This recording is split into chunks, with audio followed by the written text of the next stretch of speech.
रहीम नवाज चंद news TV के नाज़रीन, मैं मुखातब नाज़रीन। आज का मौजू ये है कि आज़ादी की तहरीक चलने के बाद कितने मासूम लोगों की कुर्बानी, कितने मासूम लोगों की जान का नजराना, कितने मासूम लोगों के साथ जुल्म हुआ, उस पर बात करूंगा। और उसके बाद क्या नताज हमने हमने उसके बाद नताज हासिल क्या किए, उस पर बात करूंगा। आज है 14 अगस्त के महीने के हवाले से नाज़रीन बात करूंगा।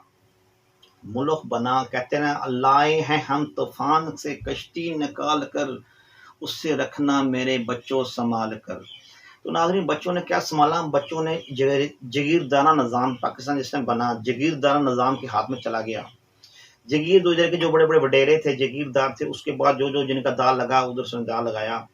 अब मैं मौजू पे पूरा प्रॉपरली मौजू पे बात करूंगा। जिसको अंग्रेज से आज़ादी ली, तमाम रंग व नस्ल के बाला तर होके, तमाम रंग और नस्ल के खिता हिंद वाले, जो खिता हिंद के रहने वाले लोग थे, उस वक्त सारा खिता हिंद खुआता था।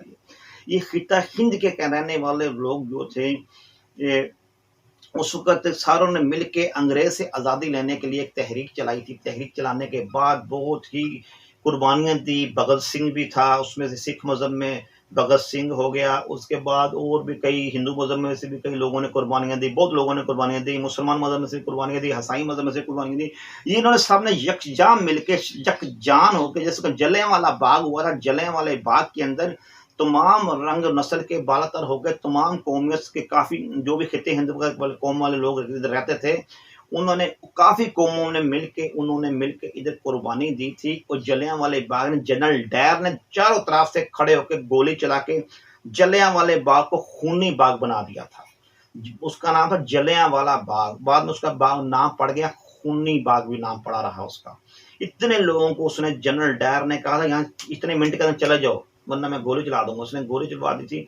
बाद में वो जनरल डायर को भी एक सिख ने बाहर के मुल्क में जाकर कत्ल कर दिया था। उसकी बात तो बड़ी मैं किसी ने करूंगा। अब मैं मौजू पे आ रहा हूँ। जो मौजू आज़ादी की कीमत हम लोगों ने, जो लोगों ने अदा की, आज़ादी की कीमत अदा की, जिन लोगों के बुजुर्गों ने अदा की, जिन लोगों की बुजुर्ग औरतों ने अदा की, बच्चों ने अदा की, उनको क्या मिला या क्या हुआ, उससे बात होगी।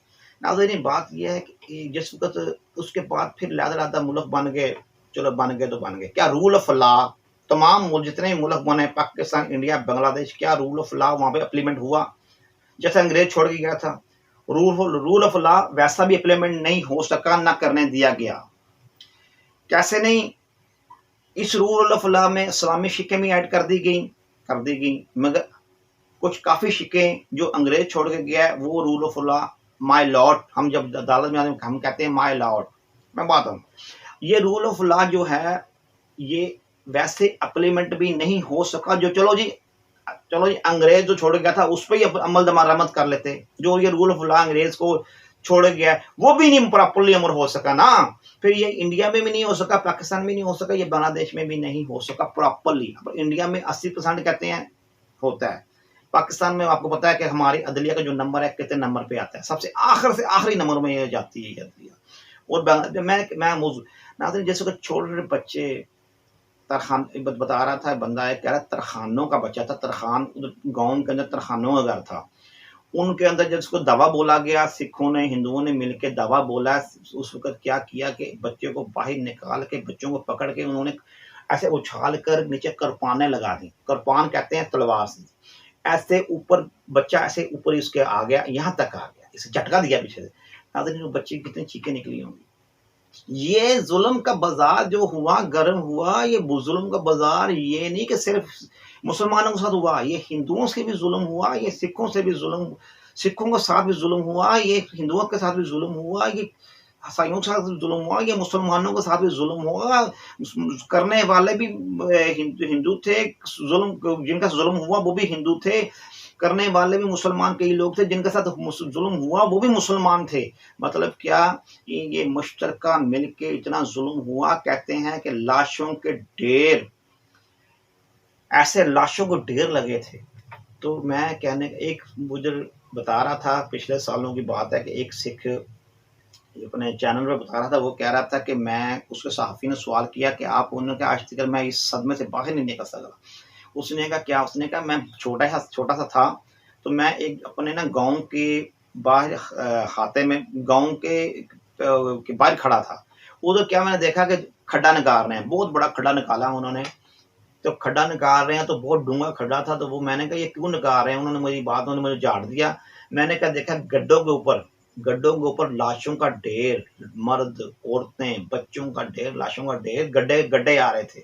उन्होंने लाके वहां पे लाशें वहां पे फेंकी, ऐसे करके फेंकी। फेंकने के बाद ऊपर मिट्टी डाल दी। अब देख उसको, सहाफी को क्या रखा, देख इसके ऊपर देख पौधे लगे हुए हैं ना, ये इसके नीचे लाशें हैं। वो लाशें किन की थी? मुसलमानों की थी। कुएं, वो कह रहे हैं कि एक और बता रही थी कि उसमें बता रहा था कि कुआं जो है ना, कुएं की हाइट कितनी होती है। कहते हैं कि जब कुएं के अंदर लाशें गिराई हैं और वो मुंह तक लाशें उसके अंदर कुएं के अंदर आ गई थी, तो ऊपर उसके मिट्टी, जो कुएं थे वो भी कब्र बन गए, जो कुएं थे वो ही कब्र बन गए, कुआं कब्र का काम दे गए।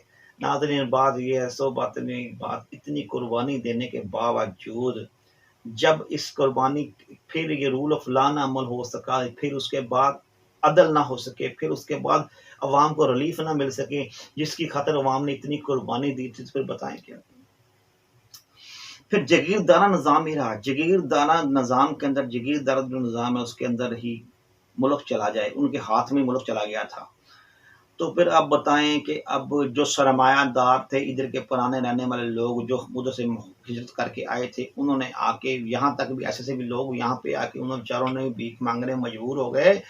जो उधर के उनके वो चिजराहट थी, वो चौधरी से उस इलाके के अपन जहाँ से वजह करके आए थे, आपको कभी देखें, वो सुने उनके वाकयात, तो आप हैरान हो जाएं और रोएं प्रोएं, अंदर आपका दिल से आंसू रोए कि वो लोग उधर के जगीरदारा निज़ाम में थे, तो इधर आके उन्होंने बेकारी मांगना पड़ा। तो वो बता रहे हैं कि वो ऐसा सा निज़ाम हुआ। अब मेरा नाना वो मुझे बता रहा था, वो कह रहा था कि मैंने फोत हो गए हैं नाना जी मेरे, वो कह रहे हैं कि मैं उधर हमारे 7 पिंडों के ऊपर 7 गाँव की मेरे वालिद साहब को पग थी, मेरे वालिद साहब के ऊपर। उन्होंने कहा, जब नाना मेरा कहता, जब मैं अपनी बहन को लेके आया हूँ ना, वो अपने कंधों के ऊपर मैं लेके आया हूँ, तो मुझे एक छोटा सा, किसी ने मुझे एक खाली कमरा पड़ा हुआ था घर के, अपने उसके घर के बाहर ही मुझे कमरा वो दे दिया। नाना मेरा कहता कि मेरे पे वो नौबत आ गई थी कि मुझे किसी ने ये खाने पे इतना बेजार। नाना मेरा कहता कि जो मैंने उधर मेरे गांव के मेरे मारे काम करने वाले जो मज़ारे थे, जो हमारे घरों में काम करते थे, जो हमारे खेतों में काम करते थे, मैं उनको चंद एक सालों बाद जाके मैं देखा हूँ, मैं मिला हूँ। उन्होंने आकर ज़मीनों में क्लेम करके उन्होंने इतनी ज़मीन ले ली थी, तो वो चौधरी बन गए हुए थे। तो वो कह रहा जो हम जद्दी पुश्ती चौधरी थे, जद्दी पुश्ती, हम खानदानी में जगीरदार थे। हमें नाज़रीन, ऐसे लोगों ने जो कुर्बानियाँ दी, जो जद्दी पुश्ती जगीरदार थे, जिनकी पुश्त पर पुश्त जगीरदार थी नाज़रीन, वो भी भिखारियों जैसे उनको कर्म वो निज़ाम उनको कराना पड़ा। जब उन्होंने जो हुर्रियत में, एक बात सुने, जो लाहौर के किनारे, जो लाहौर के किनारे दरिया रावी है, दरिया रावी के जो इसको दरख्त है बहुत ज्यादा, इस कभी दरख्तों की, अब तो दरख्त बहुत काट दिए गए हुए हैं, इस दरख्त के दरख्तों के ऊपर जो हुर्रियत वाले थे, जो अंग्रेजों से फाइटिंग कर रहे थे, उनको सजाए मौत दी जाती थी। कहते हैं दरख्त कम पड़ गए थे उस साइड पे, मगर इतने लोगों को लटकाया गया, उतारते नहीं थे, उनकी लाशों को चील और कौवे खा नोचते थे। तो नाजरीन, जिन लोगों ने इतनी कुर्बानी दी, उनकी औलादों के साथ क्या करने की इन्होंने कोशिश की और क्या किया, उनको क्या इनको रिलीफ दिया। मैं क्या 100 बातों में ये बात कि फिर इतने जवान औरतें, लड़कियां उठाएंगी लोगों की, जवान लड़कियां उठाई गई लोगों की, जवान बेटियां, शादीशुदा बच्चों की माएँ चली गई। मैं कहता हूँ ये सिर्फ मुसलमानों के साथ ये नहीं हुआ, ये हिंदुओं के साथ भी हुआ, ये सिखों के साथ भी हुआ, ये उसमें ईसाइयों के साथ भी हुआ। इसमें तमाम तबके के लोग थे। इसमें मैं बताऊं, अब देखें, ये बता रहा था, तरहानों के बता रहा है, ऐसे वाकयात भी हैं। एक वाकयात और भी है कि एक बाप कह रहा था कि मैं मंटो की किताब में एक मैं हवाला इसमें दिया होगा, ये भी एक वाकया है कि एक बाप ने अपने उसको कहा, रजाकारों को, इस वक्त पाकिस्तान से ना इंडिया में रजाकार जाते थे, चंद एक सालों की बात नहीं, जो ऐसे थे उनकी बात मैं कह रहा हूँ, उनके साथ सामने बात आई है। वो वहां पे गए, उन्होंने कहा मेरी बेटी इस कारण किया है, व्हाइट सा रंग है, उसकी बिल्ली सी आंखें, ऐसे बताया, उसको हुलिया बताया कि वो आपको वहां पर नजर आएगी, उसको ले आना। और रजाकार क्या थे कि जो बाहर इंडिया में जो लोग रह गए थे, उनको वो अपनी ट्रक में बैठा के ले आते थे। तो ऐसे ही जो इंडिया में लोग थे, जो इधर लोग रह गए थे, वो उधर के जो रजाकार थे वो इधर बैठा के उधर ले जाते थे। उन्होंने कहा कि वो ऐसे ही वो जो थे, उनकी बेटी मिली कैसे, वो बार बार ट्रक, यानी कि 2 दिन बाद वापसी ट्रक आता था, यानी कि एक दिन गया है, दूसरे दिन ट्रक में वापसी आना है। वो जाके पूछता था उनको लड़कों से, यार मैं मेरी बेटी देखी थी? उन्होंने कहते हमने बाबा जी आपकी बेटी नहीं देखी।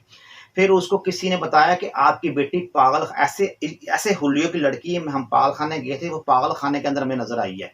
वो बंदा भाग के पागल खाने में गया। जब पागल खाने में भाग के वो गया है, उसने क्या देखा कि उसने कहा कि डॉक्टर जो ना उसको लेके गया लड़की के पास, ये लड़की है, पहचान लें आप। तो वो लड़की कहते हैं कि उसने जब उस वक्त लड़की के पास बाप को लेके गया, डॉक्टर के साथ है, तो वो लड़की इतनी, उसके ज़हन के ऊपर इतना सदमा हैवी हो गया था, तो उसने ना अपनी कमीज का जो पल्लू है साइड पे कर रही है ऐसे, आगे सामने से फ्रंट से। तो वो बाप ने फिर सीधा पल्लू उसका किया। उसने कहा, जाकर रोया, उसने कहा मेरी बेटी को क्या हो गया? उसने कहा जी डॉक्टर क्या कहा? डॉक्टर कह रहा है इसके साथ इज्तिमाई जना हुआ है, यानी कि इज्तिमाई ज्यादती इसके साथ हुई है, जना बिन जबर इसके साथ हुआ है। ये अपने सदमा अपने दिमाग के ऊपर लेगी हुई है। तो सदमा अपने दिमाग पे लेगी हुई है। अब भी ये वापस इसके दिमाग को आने के लिए बहुत टाइम लगेगा। नाज़रीन, वो इतनी किस घरेलू घर की लड़की होगी जिसके साथ इतने लोगों ने जना बिन जबर किया? ऐसी थी कीमतें, इज्जत, वो बड़े बड़े इज्जत करों की लोग लड़कियां थी, औरतें थी। ये नहीं कि वो ऐसे वो पर्दे में रहने वाली थी। तो उनके साथ क्या हुआ? मैं कहता हूँ आज़ादी मनाएं, आप 14 अगस्त मनाएं। 14 अगस्त मनाने के ऊपर ऐसे लोगों को ना भूलें कि जिन्होंने कुर्बानी दी है। आप कोई पटाखा करते हैं या पाँव बजाते हैं, जो बजाते हैं, मगर आप उनके हाथ उठा के उनके हक में दुआ कर दें जिन्होंने ये कुर्बानी दी है। मैं हर रोज बिना नागा, मैं आज मैं बताने नहीं थी बात, मैं पहले भी एक बात बताई है, तो मैं अभी फिर कह रहा हूँ, मुझे याद आ जाती है 14 अगस्त वाले में। मैं हर रोज नमाज सुबह टाइम अल्हम्दुलिल्लाह फजर की नमाज पढ़ के, मैं जितने भी खिता हिंद के तहरीर के दुमान मैं दुआ, फिर जो फोत हुए हैं, जिनका जुल्म हुआ है, चाहे वो हिंदू मजहब के साथ हो, चाहे सिख मजहब के साथ हो, चाहे मुसलमान मजहब के साथ हो, चाहे किस मजहब के साथ, मैं उनके हक में दुआ करता हूँ, या अल्लाह उनकी रूहों को सुकून अता फरमा। पता नहीं किस हालत में बेचारे उनका साथ काटा गया, उनको शहीद किया गया, उनके साथ जुल्म हुआ। नाज़रीन, मैं तमाम तकबे और न रंग और नस्ल के बगैर लोग जितने भी खिते हिंद के लोग थे, दोनों तरफ से, सिख हिंदू मुस्लिम सिख ईसाई, सबके हक में दुआ करता हूँ। क्यों कि जो जुल्म होता है, जुल्म की कोई जात नहीं होती, कोई कौम नहीं होती, कोई मजहब नहीं। जुल्म जिनके साथ होता है वो जुल्म के साथ होता है। मैं अल्हम्दुलिल्लाह मुसलमान हूँ, हमारा मुसलमान मजहब ये सिखाता है, ये चाहे जुल्म हिंदू के साथ भी हो, जुल्म का हो, मुसलमान के साथ भी हो, जुल्म को जुल्म किसी के साथ भी हो, जुल्म जुल्म होता है, चाहे किसी शक्ल भी हो, चाहे उसके आपकी राय मिलती है या नहीं मिलती।